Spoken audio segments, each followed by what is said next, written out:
وزیرستان د محکومه به وسه خوره عزتمن قدرمن مشرون علماء کرام دی سیاسی پارٹی مشرون کارکنون السلام علیکم ورحمت الله وبرکاته. لکه څنګه چې تاسو پتا دو تاسو وینئ چې په خوره باندې یو څه وخت نه بیا یوره دا ظالم ریاست دا ظالم اداره بیا هغه نه پاکه حربې استعمال کړي. تاسو ته پته دو چې د غټ وخت نه دا کشمکش شوي دی، کله د غوا کوي، کله د سکول ورځوي، کله د بارډر بند کوي.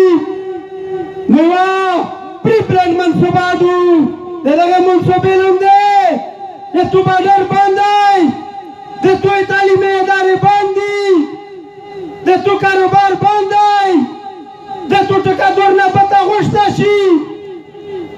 نو عزتمنې دا د دغه ریاست پالیسي دو، دغه تو شکست څوک ورکوي، دا د چا ذمهواره دو، دا د دغه ځوانونه د دغه مشرونو ذمهواره دو.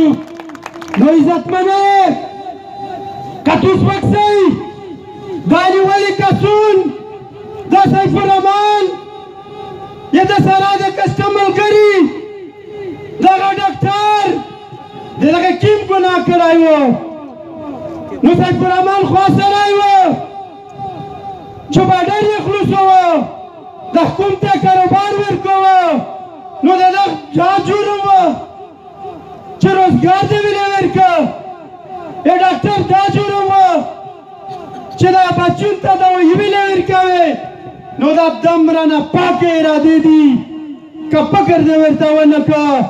عزتمنې که تاسو وکسئ موږ هېچا نه مطالبه نه دو، موږ هېچا نه دا سړي نه غواړي، دا د دغه کلونۍ نه غواړي، دا د دغه حکم نه غواړي، دا د دوی سره دي، دا د دوی په تحویل کې دي.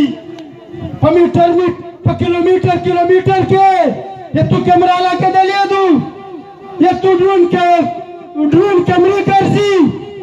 آیا ته دا نه ویلې چې دا سړي چا وړل؟ ته وایې چې ته خپله خبره ورسره وکړه، زه د چا سره وکړه؟ حکیم پوښتنه چې زه ورسره وغږېږم.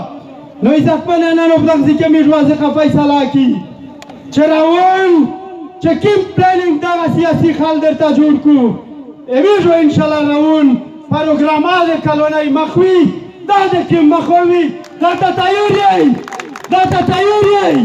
نو عزتمنې ډېر ټیم هم نه وښله که تاسو وکسئ تو په تعلیمي ادارې کې نن چارسي نه خرڅېږي، نن د پوډر خرڅېږي، پنجاب ته کېشه یک تعلیم وکسه، د تو تعلیم وکسه. دا د دغه ریاست پالیسي دو، د تو بارډر بند دی، دا د دغه ریاست پالیسي دو.